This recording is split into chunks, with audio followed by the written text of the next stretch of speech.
There's something about this boy. The Chosen One is a myth.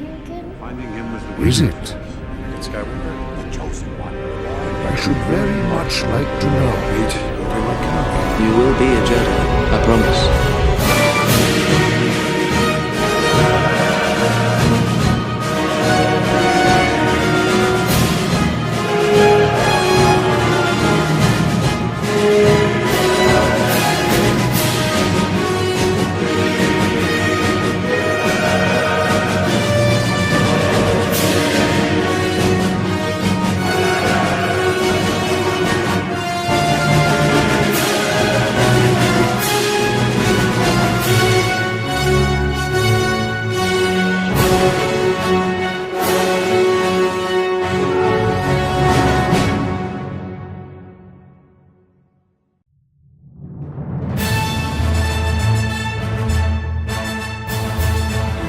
You're listening to a very special episode of The World Between Worlds, a Star Wars podcast where we're marathoning all of the new canon Star Wars content leading up to Episode 9. And this is the second part of our two-part discussion on the Mortis Trilogy. This is a critical set of Clone Wars episodes regarding a planet in the far reaches of the galaxy with three Force gods who have essentially summoned Anakin and his party to the planet in order to test him to determine whether or not he may be the Chosen One.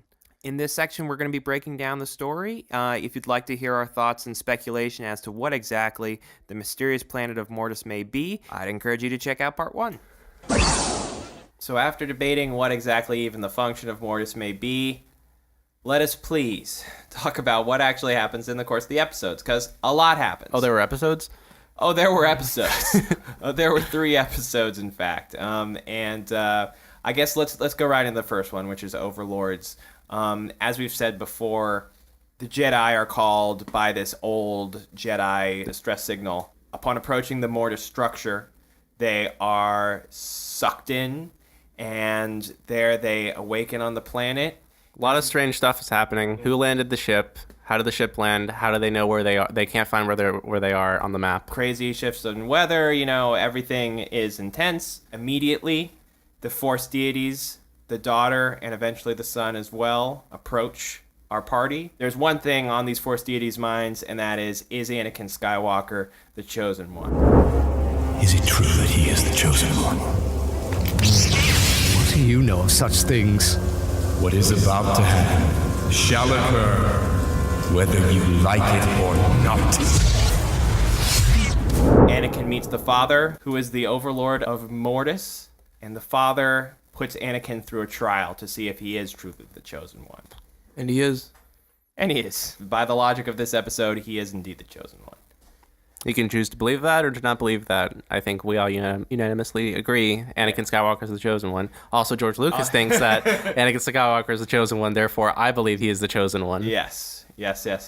And also, I just think it's one of the whole thesis of Star Wars really is like what happens when the savior of mankind decides to turn evil. And so how does the world cope with that? Or how does the universe cope with that? And ignore his duty. Yeah. Because technically, he was supposed to take over the mantle, and he just didn't. Because I feel like in that moment, I was like putting myself in his mind, and I guess in his heart as well. Because Anakin's a good person, and I feel like he definitely would have done it. But what was going through his mind was just thoughts of Padme. No, yeah, it's definitely, it reminded me, Ahsoka, Obi-Wan. it reminded me a lot of like the Jedi way of just like adopting them at birth and raising them up to be the Jedi that they're meant to be, or in this case, the Force wielder that they're meant to be, just because that's the easiest way to get them out, to get them to do their duty without attachment. Well, that's interesting. So you're saying that moment is like the Phantom Menace moment. I didn't make that connection before. Will I ever see you again? What does your heart tell you? I hope so. Yes. I guess. Then we will see each other again. I will come back and free you, Mom. I promise. So that moment is like the Phantom Menace all over again, but instead, Anakin, now he's an adult, he has agency. He says, "No, Qui-Gon, I'm staying with my family. I will not be the Chosen One. I'm going to stay here in my life on Tatooine." It's like the same choice again of choosing to follow his destiny or choosing to stay behind with his family. Yeah, it is a little bit different though, just because Anakin is aware of Jedi. They're like a realistic idea for him. Sure. And in this, it's like he's being approached by this whole foreign religion and basically being called the chosen one of this religion. And so he's basically saying like, I had no idea you guys even existed before yesterday. I already have a life. I'm not going to abandon it just for the sake of this religion. Oh, I get it. And I guess it could also be like a metaphor, an extension for like the choices he makes in Revenge of the Sith too, because he could like keep going on this path. I mean, with the whole prophecy of the Chosen One when I was a kid, I mean, I always thought that, if Anakin didn't become Darth Vader, he would be the most powerful Force wielder of all time, maybe as powerful as the Mortis gods. We don't know what the cap is on Force power or anything, but that was always my thought, is that Anakin was on the up and up, and that because of the decisions that he makes in Revenge of the Sith, that changes his direction. My interpretation of the Chosen One is that if you are the Chosen One, you are a Force wielder. Like Anakin takes the test and he's able to become just as powerful as the father. So I think he has the nature of a Force wielder. This also brings up like another argument. Anakin's only as powerful as he is because technically he was created by midi-chlorians by like Darth Plagueis. Yeah. So like how, like if the father was... Is that necessarily canon though? Like I know it's canon. implied, but we don't know that. Yeah, as far, I mean, same thing with anything we say. George That's Lucas true. says, But they made this when that was canon. It's true. Yeah. So they're yeah, going that's true. they're going by those laws. I feel like George would have probably made changes to the Darth Plagueis book though. But I agree. I mean, I think 100%. It's what George Lucas said. Yeah. Like it was scripted at one point for Sidious said that Anakin was born from the midi-chlorians. So like how would the father be like a previous chosen one, Like did someone else create him out of midi-chlorians? Like this happened before? But it could also be like Sidious and Plagueis like accelerated the prophecy of the Chosen One, that it was going to happen naturally at some point. Because they wanted to use him. Because they wanted to use him, right. They're like, the time is now, the Republic is weak, we need the Chosen One as the next in the line, the final Sith, to destroy the Jedi and the Republic. But then that even leads more credence to like Anakin rejecting it. And that's what I was going to say, was Anakin breaks the line. There's Chosen One after Chosen One after Chosen One to presumably guard Mortis or whatever, and then Anakin is the one that destroys Mortis and resets everything in some way, or severs the ties to the cosmic force or something, that the force would need to awake and restart again later. Do you feel your destiny? You must see it now. I am dying, and you must replace me. Replace you? I can't stay here. But this is yours. It has been foretold. The Chosen One will remain to keep my children in balance. No. I cannot force you to do this. The choice must be yours. So Anakin passes the test, and he rejects the call to be the Chosen One on Mortis, to be the new father, and to contain the daughter and the son. And the only other major thing of consequence that happens in this episode in particular is that everyone receives a vision. And the vision, as far as Anakin is concerned, it's a vision of remorse, of regret. And the father says in this episode that, he has to let go of his guilt in order to be the Chosen One. The challenge to Anakin and to all the characters is they all sort of see specters from this past, or in the case of Ahsoka, a specter from her potential future. Did you notice how poetic and cheesy Anakin's lines were when he was talking to Shmi's ghost? It was like, I'm haunted by the regret of the guilt, and I'll never let it go. Yeah, I was trying not to laugh. It reminded me of episode 2, Attack of the Clones, dialogue. I bet you anything George Lucas wanted to write the scene himself. Maybe. Definitely. Because I guess it is kind of It's a crucial scene. It's a crucial scene, yeah. What was insightful and valuable to me in that scene, less so the fact that, of course, Anakin still is grieving Shmi's loss and recognizing what a dangerous path that murder of the Tusken Raiders had set him on, was I think really nice for me to see. I figured This is the first time it's brought up in all of the Clone Wars. That's exactly. It's in the movie they like touch on it whenever he goes on Tatooine, but yes, this is the first time explicitly it's like, let's unpack this huge thing that happened, because we don't really get that. I think he's over like her death to like a certain extent. Obviously, it's still with him. I feel like he's more upset about what he did to the Tusken Raiders. Yes, we see an Anakin that is genuinely like really remorseful, and we see more of that throughout this arc. That's something for me that I was really happy to see, because we talk a lot about in this series and in our podcast about just how Anakin's turn is already a foregone conclusion, that Anakin has this evil inside him that's ready to go, and he's ready to become Darth Vader, and in a manner of speaking, he eventually does in this arc, but he still wants to do the right thing, and he's constantly saying, like, I will never turn to the dark side, like, throughout this trilogy of episodes. In addition, I thought it was great that we got Shmi to tell him directly, It is time you realize that your guilt does not define you, my son. You define your guilt. The only love I feel in my heart is haunted by what would happen should I let go. Then it is not love. It is a prison. But I have a wife. That's something that Anakin like never learns through the course of the rest of the prequels, just how it's not that he loves Padme that's wrong. It's the way that he loves and expresses his love for Padme is wrong, and what ultimately sets him down the path that we'll see play out in Revenge of the Sith. Bro, Anakin's struggle it's just so good. It's just really good writing. Like, I'm getting goosebumps right now thinking about it, and I was getting goosebumps the entire time during this arc. Yeah. Like, it was very powerful stuff, man. And in turn to that, Obi-Wan receives an apparition as well, which is Qui-Gon Jinn. Obi-Wan, have you done as I asked? Have you trained the boy? Well, we know that Obi-Wan can rest peacefully knowing that he kept his promise. To train Anakin, not to train him well. Yeah, exactly. Well, I mean, I also think, the appearance of Qui-Gon, like, could be a form of guilt for Obi-Wan. I mean, like, Obi-Wan was there when Qui-Gon died. Sure, but he wasn't responsible for it. He wasn't responsible, no. But I think, I mean, you could say that Anakin isn't responsible for Shmi's death either, but, Anakin's character failures... But he isn't guilty over Shmi's death. He's guilty over all the people that he killed after. Sure, that's true. But that's what I'm saying, is that Obi-Wan has nothing to be guilty about when he's visited. But Anakin does. Right.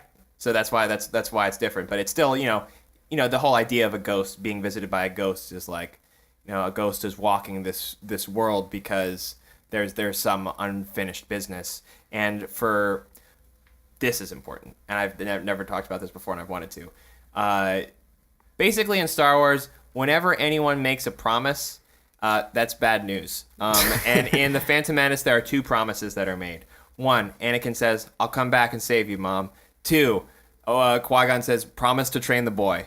And both of those don't end up very well in either case. And here, that's the unfinished business, is that Shmi comes back, and Anakin had made a promise to come back and save her. She died. And then Obi-Wan made a promise to train Anakin, but he has reservations over how well he's done so, and that balance still eludes Anakin. Also, Anakin constantly promises Padme that he'll protect her. Yes. And he does. And what does that result in? The original trilogy. Well, there is one wild card. And this is we don't, at the time this episode came out, we don't know what was going to happen to this person. Why is it a wild card? Ahsoka's vision is not a specter from her past. Ahsoka's whole life has been of the Jedi Temple. She's, the new generation of Jedi that could be. But she's also a Jedi for the new generation, literally, of Star Wars viewers. Absolutely correct. And she instead is visited by a specter of the future instead of the past. And it's a future version of herself. And she is warning what we all know, that get away from Anakin, things are going to go south soon. And not only that, but that also, what we have been saying the whole damn Clone Wars show, is that Anakin has planted a seed of darkness inside of you. Anakin's presence is toxic to Ahsoka, who is a character, like I just said, that could be, a great Jedi, that could be the Jedi that we see in this vision. But, the vision warns that this is only a potential version of you. This may not come to pass. There's a shot in this where I think it's right after she says, like, there's a dark side in you, or Anakin is going to do bad things and you're going to be stranded or something. Ahsoka's potential says something to Ahsoka, and then it cuts to her with, like, fire in her eyes.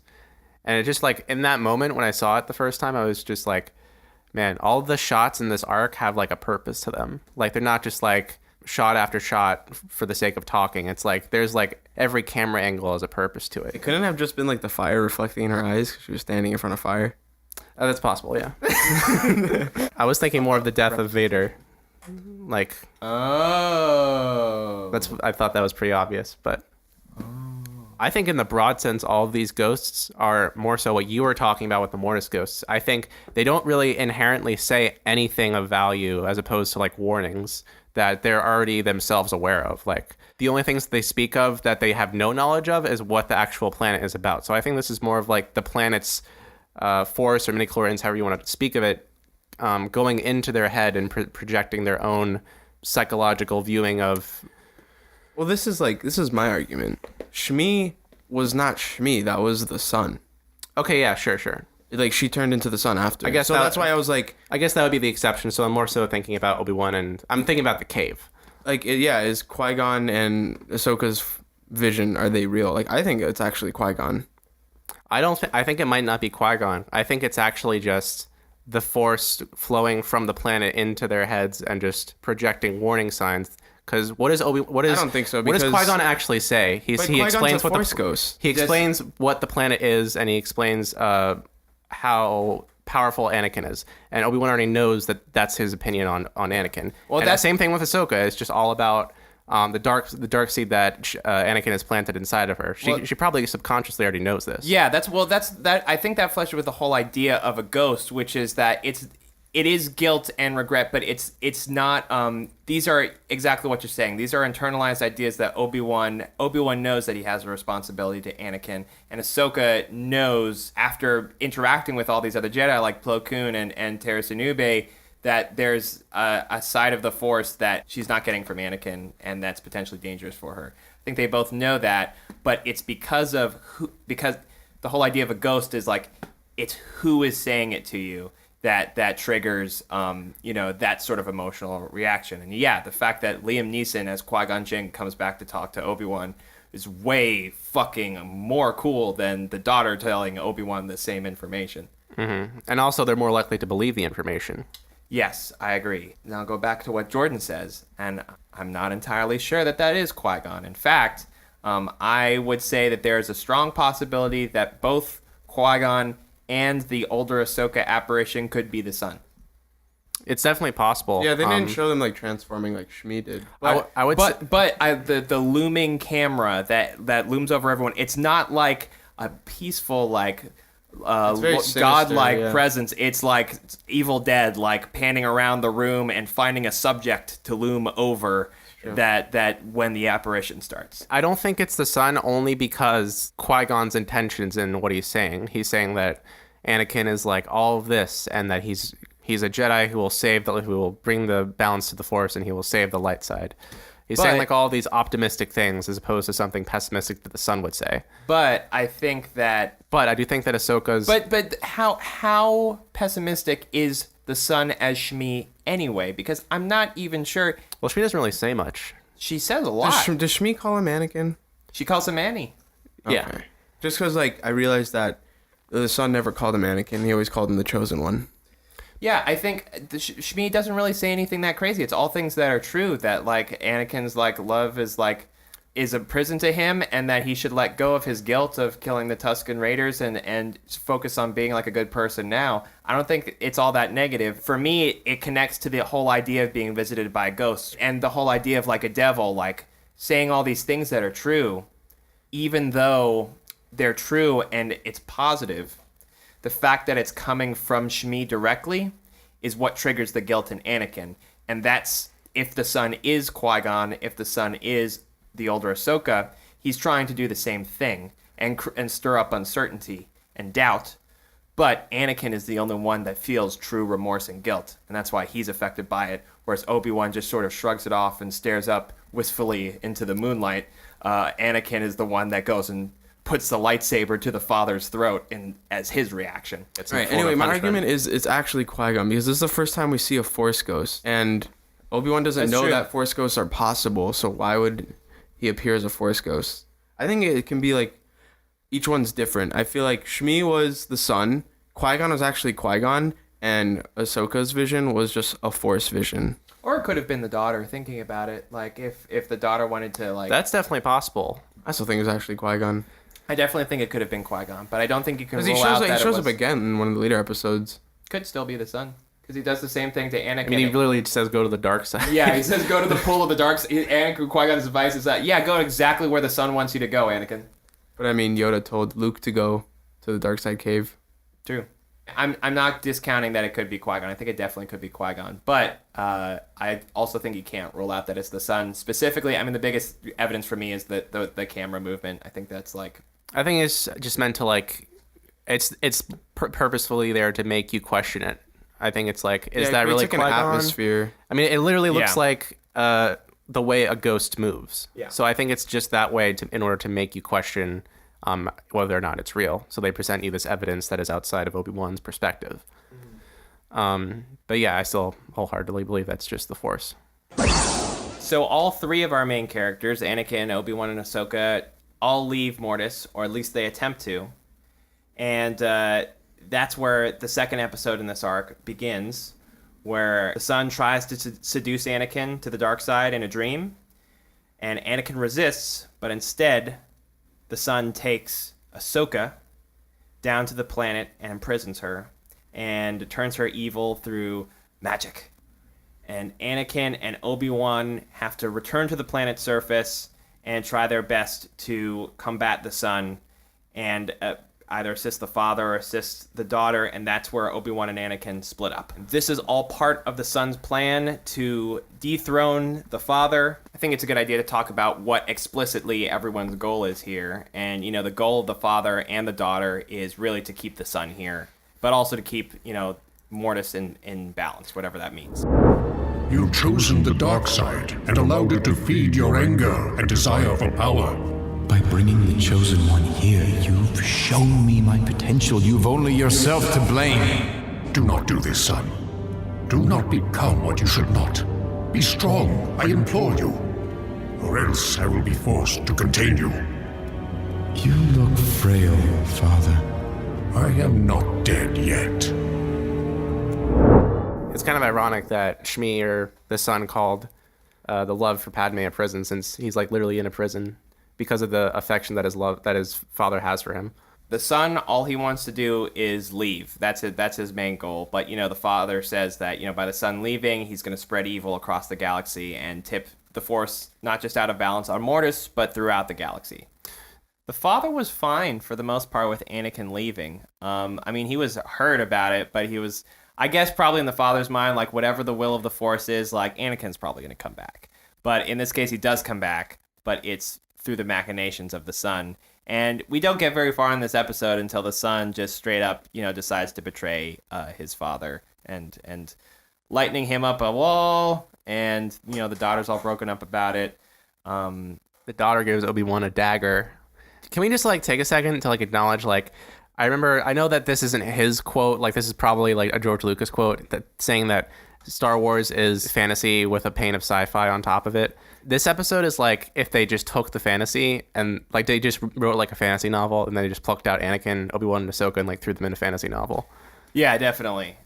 For me, I thought this episode was a lot about the failure of the father and the daughter to contain the son and the dark side as well, because Ahsoka, the youth, she's corrupted. She's turned into some sort of really emo version of Ahsoka, and it's the version Ashley Eckstein, her voice actress, was Harley Quinn Ahsoka. Yeah, she does Harley Quinn moves where she's ooh, shaking her body, and I was like, what? But yeah, it's the failure. So Ahsoka is corrupted, and it's and the father and the daughter fail. The daughter dies, and balance is lost. And so, it's almost like Obi-Wan and Anakin. Yeah, the whole thing of like the dark side taking over. I think so. And I really like the idea, like at the start of the episode, essentially, when they go back to like, they're committed to go find Ahsoka. He's too powerful for Ahsoka. I won't leave her alone. We are in the middle of something we don't truly understand. We'd be wise to confer with the father first. There's no time. This is what he wants, to divide us. It's my fault he took her. You must feel how strong this part of the planet is with the dark side. The father will know what to do. He can't help us.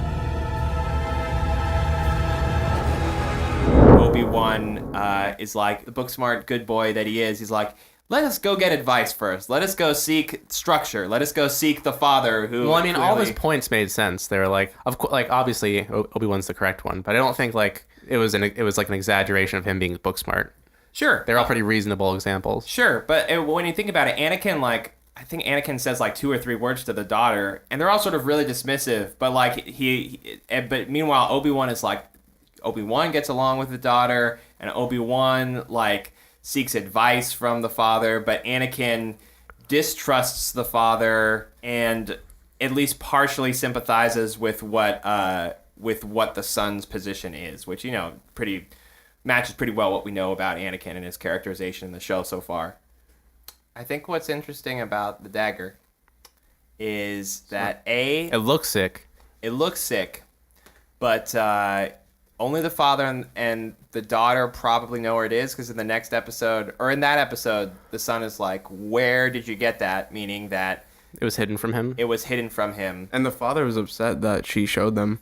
Yes, and I think the reason is like because the daughter is the one that takes it in this time of need, and the daughter is supposed to be selfless, but the daughter takes the sword and gives it to Obi-Wan. So I kind of think that's probably like symbolic of the Jedi entering the war. Well, then the whole idea of the blade goes against the daughter at the end of the day, because it's what ultimately kills her. Instead of killing the son, the dark side, it ends up killing the light side. Yeah, so don't even forget that she was like forbidden to touch it. Sure, yeah. That she couldn't even get that close to it. So she even like basically even used Obi-Wan to get to it. That's probably why he was upset. Yeah, definitely. It's like, I forbade you from touching that for a purpose, and you just and the purpose was you're not supposed to. If you're supposed to embody the light side, you're not supposed to enter into conflicts with people. This was like the only way. Like she couldn't see another alternate way of going about destroying the sun. Yeah, same the Jedi. It's not just that the Sith beat the Jedi; it's that the Jedi have a moral failure, and it's the same thing with the daughter and the son. Can we talk about Ahsoka's death at the end of this episode, please? Yeah. I mean, what? She dies? Yeah, and then Anakin brings her back to life. So he already knows it's possible to stop people from dying, and he could bring them back to life, and he could use the light side. I know there's things about the Force that they're not telling me. Ooh. I thought about that while I was watching this. Getting goosebumps right now. I love it. Jordan's gonna love Star Wars for the next 4 minutes. Whoa, guys. I love that scene. It implies so much about just Ahsoka's livelihood. Yeah, well, I mean, for me, it's like, if we're continuing with this metaphor thing, like Ahsoka, the young youth, the new generation of Jedi being killed and corrupted by the dark side, it's like, you know, that's like Order 66. All is lost. The balance has been broken. I thought by bringing you here I would... But I have destroyed everything. Can you help her? There is no light. The evil has been unleashed, and the dark side shall consume her. You must help her. I cannot undo what is done. There is no hope. Yes, there is. There's always hope. And what do you know? Ahsoka's brought back to life. This is just so exciting because it opens up so many options for Ahsoka's character. Like, it made me think of how Anakin is the chosen one, and Ahsoka's basically has like almost potential to be a Force wielder now, and it's like the most powerful master and apprentice story we would have so far. Yeah, like they're basically gods going up against each other. Like, if Ahsoka's to survive, because I don't think this is a spoiler, but like in the future they don't really touch on that much at all. Yeah, I know they don't. Only in a very they tease it a couple times. They tease it. I don't think we've gotten the closure on this story yet. I think this is a seed that was planted that they will capitalize on at some point. Maybe even Clone Wars saved. I've thought about it. I thought, yeah, maybe Clone Wars saved. At some point in the future, I think we will get a little more closure when it comes to this plot thread. But in the time being, I mean, I think it's really just symbolic of Ahsoka. I mean, nothing really emblemizes like a major transition quite like dying and being brought back to life. So I think, you know, Ahsoka is constantly experiencing growth. But in this story, Ahsoka has truly sort of transformed, even if in just a small way, you know, on her path to being a true Jedi and a truly selfless person, perhaps. In the final episode, The Ghosts of Mortis, after the death of the daughter and the resurrection of Ahsoka, Anakin is driven to make a final stand against the sun and prevent the sun from leaving the planet, despite the fact that the father insists that the Chosen One leave as quickly as possible so as not to be corrupted or turned into a tool of the sun. And yet that is what happens. The sun intriguingly reveals to Anakin what Anakin's future is, the future that we know that Anakin will become Darth Vader. And in order to stop that from happening, Anakin decides to assist the sun.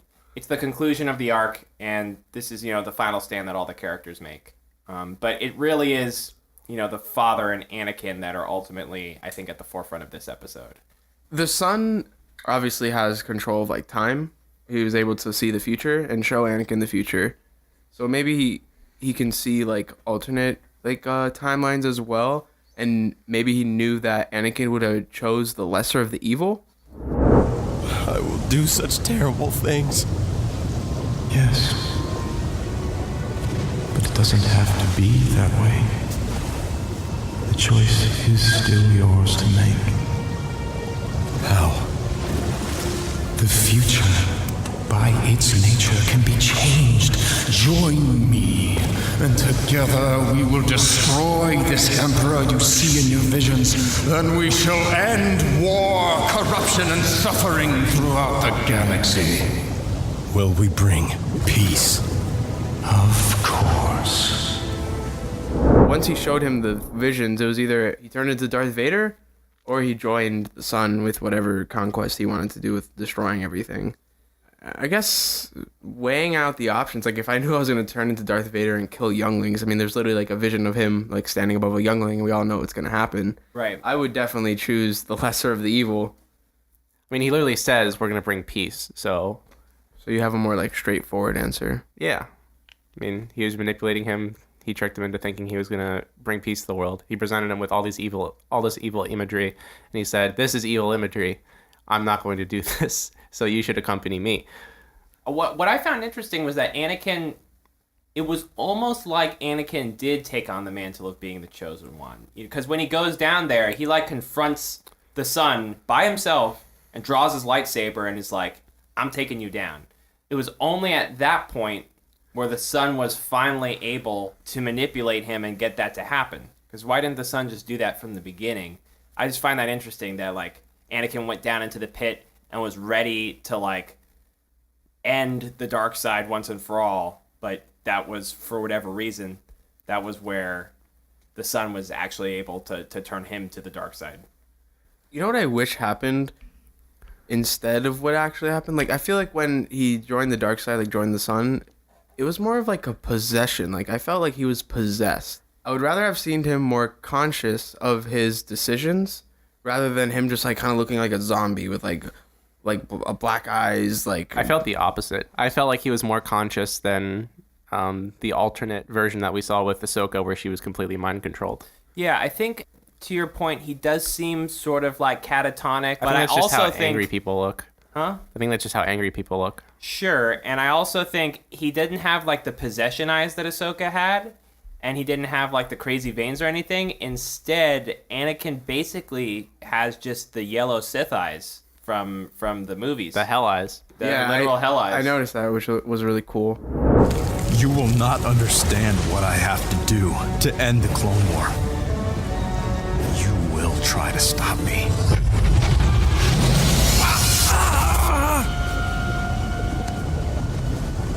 Anakin! Why? I'm sorry. I have seen that it is the Jedi who will stand in the way of peace. I loved the exchange between Obi-Wan and Anakin. Just, it was like very simple. And Anakin, you know, puts his 2 cents in, I think, a little more than we even get in Revenge of the Sith, where Anakin is just like, you listen, Obi-Wan, I'm sorry, but you're not going to understand, and I have to do this. And there's a little bit more rationalizing from Anakin. Well, it's it's a also little just easier to believe. It's just because of the position he's in, because Yes. he's already done so much damage. Sure, that's true. He hasn't, like, gone off the deep end quite yet when Obi-Wan encounters Anakin. Yeah. And Obi-Wan is just, like, immediately, like, able to respond to it and is just like, Ahsoka, I'm so sorry. Anakin has joined the sun. I loved Please that stop him. so much. Yeah. That was, like, one of the best turning points of the show, or of the arc, was, like, Ahsoka receiving that communication. Yeah, I really like that moment. I mean, it's just heavy. I mean, at the end of the day, I mean, after all this sort of heady stuff in the first 2 episodes, here it's just like the main thing that's happening is that, you know, when faced with the truth, Anakin breaks, and the heaviness of that, and ultimately everything having to come together. Of course, this is like a huge continuity thing, so Anakin sees the future and everything, and then the father says, nope, and then touches his forehead, and Anakin forgets the whole vision of the future that he had seen. I remember when I first watched this, I thought that everyone had forgotten about Mortis. Like, they'd forgotten about the whole thing when they woke up at the end of this episode. Oh, no. Yeah. Yeah, absolutely not. So, Keats, the whole thing about the sun needing to leave Mortis to spread his evil across the galaxy and needing these visitors and bringing these visitors here to Mortis in order to leave, that is the plot of Lost. Yeah. Were you thinking about that? No. Like, I was thinking about that the whole time because we watched it twice. We watched the second time with Jordan, and the whole second time I was watching it, I was like, "Oh, this is exactly like Lost." I was you were thinking of Lost. There's a lightness and a darkness, and they're both contained to this isolated place outside of time and space as we understand it. I'm not gonna oppose you. It's exactly Lost. Do you think George Lucas? Because I think George Lucas, if I remember right, sent out a big like thank you letter to Lost. I think when it wrapped. And just said, like, congratulations. Yeah, you did. I remember this. Yeah, it was like, congratulations. You guys finished an impossible task. And we know, you start off with one plan, and then by the end, your plan is completely different. I commend you guys for finishing. Assumedly, I don't think George Lucas would write that without, like, being a genuine fan of Lost. So I almost feel like this episode is... The idea could have come from that. It's still whether it's stolen or not, or... however you want to say it, it's still borrowed, plagiarized. It's a great arc regardless. But diverging from Lost, the difference in this episode is the end sum of the outcome, which is that how this whole arc is wrapped up is that the father and the son all have to die, and Mortis is destroyed, and balance is restored to Mortis, but at the cost of, everything being destroyed. Yeah. Holy smokes, it looks like it's the literature professor. Oh, hello. I am the literature professor. We've gone all of part 2. We've missed you. We've needed you. Please, I'd love to hear your follow-up on what I just said, and specifically, like, the finale, the end of this arc. So the question is, does everyone have to die? And the answer is yes.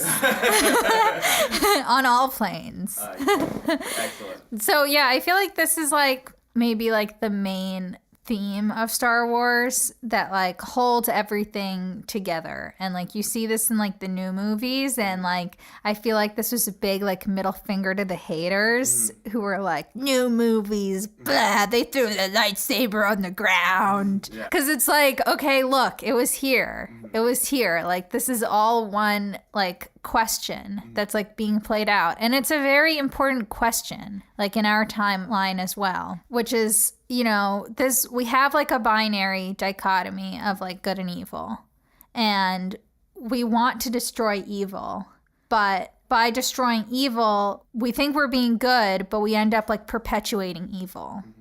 And we do this in like our own minds, right? Or our own personal lives. Like this is actually a thing in therapy as well, where it's like whatever you do to fix your problem causes your problem, or like perpetuates your problem, or like makes your problem worse. What have you done? It did not have to be this way! Yes, my child. It did. You and I are tied together, and your strength runs through me. This way, I take your power. Please, don't die. I always knew there was good in you. So by having this like light side and dark side, they're always at war and there's never going to be peace. And that seems to be what Anakin like wants over everything, at least in this episode. Will there be peace? Will there be peace is this question. That's like a really good question. What's going to cause there to be peace? And is peace possible? Because the fear is that if you destroy the dark side and the lights, if you destroy this whole order, there won't be any more good. And whatever we do have that's good will also be destroyed. So, I don't know. What do you think? That is, for the most part, what we get from the end of the original trilogy as well, with, you know, Darth Vader had to destroy the Jedi and the Sith in order to bring balance to the Force. But I think when that whole idea was introduced, I think a lot of fans were really resistant to that idea. And I don't know how you feel about that, Jordan. Like, the idea that Darth Vader is actually the one that brings balance to the Force and not Luke the one who brings balance to the Force. I love it. I think it's great. I love Darth Krayt. That's my boy. But I always hated that there was more Sith after Return of the Jedi. You mean in the old EU? In the old EU, just because it completely betrayed the prophecy and just made it null and void. Like, it just doesn't matter. But that's like literally the whole point of like the Star Wars. Yeah, not to mention, I think by the end of the sequel trilogy, we're going to have to accept it. So the one thing I really want to talk about before we wrap this all up is how that whole thing goes down when the father stabs himself and all that, and what actually ends up happening to Mortis itself, which is the one thing I noted that was very curious was all of the lights in, I don't even know what you call that, like that the star chart map. All the lights in the star chart map go out. Yeah, I didn't even notice that. You told me that after the fact. Yeah. I don't know which star chart map you guys are talking about. Like the one that's in the where testing the ground. yin-yang testing ground, like there's like a star chart, and there's like the Loth Wolf, gigantic Loth Wolf on the star chart. There's two of them, yeah. And a gigantic bird. I think it's probably the Firebird that the Rebel Alliance logo is, actually, now that I'm thinking about it. It might be, it might not be, because there's also a bird that looks really similar to it from the Luke Skywalker book. Okay. Anyway, yeah, I thought that was super compelling. Just the lights going out and the building crumbling down, the diamond shattering, and then explosion, dipped to white. Yeah. Well, I mean, it's basically how Return of the Jedi ends, which is that, you know, all these institutions that we understand reach their natural conclusion. The Empire implodes. The Jedi are reduced to one, the last Jedi, Luke Skywalker. The Old Guard is deceased. Anakin, Obi-Wan, and Yoda are gone. The Sith, the rule of two has ended. The Rebel Alliance is about to transition into something else. So I think it is like fitting that with the death of the three Force deities, that everything else within the planet begins to die, and Anakin and Obi-Wan and Ahsoka, you know, kind of just begin like the rest of their life changed by this. Yeah, it's kind of crazy. So, what's the point of Mortis? If it like existed before to like hold everything together, it was destroyed at the end of this arc. So wouldn't everything fall apart? So I feel like that leans towards my argument more, where it was created for Anakin, because if it can just come and go so easily, it was probably just created for that moment. Well, I was saying earlier before we started the podcast that I feel like Mortis, the planet, was more so a tool itself to dictate the fate of the universe, so that way it's like consistently balanced. And now, it's kind of in this whole arc, it's like kind of with the daughter's death, it's kind of pivoted towards the dark side. It is done. And now, I die. My heart broken. But knowing the role you will play And what is that? You are the chosen one. You have brought balance to this world. Stay on this path, and you will do it again for the galaxy. I think that if you left the prequel trilogy with questions about the themes or some of the ideas that it brought up, or if it just left you confused about the Force at all, or like you want to know like how exactly the prequels actually connect with the original trilogy or anything like that, and potentially like a Rosetta Stone for understanding maybe where the sequel trilogy will go, this checks all those boxes. And it's a very special gift that we got from George Lucas before he left Star Wars. 110% agree. I've said it before with a couple other arcs. This is absolutely necessary for Star Wars viewership. It adds almost just as much as like all the other films add put together. It makes you look at the Force in an entirely new way. Can't stress how much I love this arc. Yes, I agree. This is 120%. Well, I think it's 110%. Well, I disagree, and I think it's 120. I think you need to watch this. Like, if you call yourself a Star Wars fan and you haven't watched this, you're just not a Star Wars fan. I really hate Star Wars. And if you hate this, oh, that's true. Everyone if you really does hate hate Star this, Wars fans. if you really hate this, you're the real Star Wars fan. Yes. And if you do hate this and you also consider yourself a huge Star Wars fan, let us know. Let's talk about what there is to hate about this. There isn't anything to hate about this, of course, but let's talk about it. Legitimately, is there anything to hate about this? I mean, I think some people might argue they don't want the Force explained to them, or they don't want Well, it doesn't the really Force explain to it, be though. so literal. I can see, like, them transforming into, like, weird mythical beasts is kind of strange. Like, that, I guess we kind of didn't need that, but... I don't hate it. That's the only thing that I'm just, like, I'm, like, on the fence about, but I don't hate it. Yeah, same. Just because I think everything else is so awesome and the story is so awesome. It makes sense within the story. I have like, I question it, but at the end of the day, it's like, that's cool. We do know that there are mythical beasts in Star Wars. There are dragons and shit. So like, I was thinking, yeah, this arc's awesome. I don't think there's anything about it I despise or dislike at all. It makes you question things and challenges your ideas on the Force, and that's ultimately what I want in Star Wars, is to be challenged. But it doesn't say it in definite terms. It asks more questions than it answers, and leaves a lot open to interpretation. But it enhances our understanding of the characters in a very meaningful way, in both understanding the remainder of the story we have left in Clone Wars, as well as in Revenge of the Sith and the original trilogy as well. So, all in all, is all we got. This is Yates. My name is Keats. My name is Jordan. And this has been The World Between Worlds, the Mortis Trilogy. Thank you for watching. May the Force awaken in you.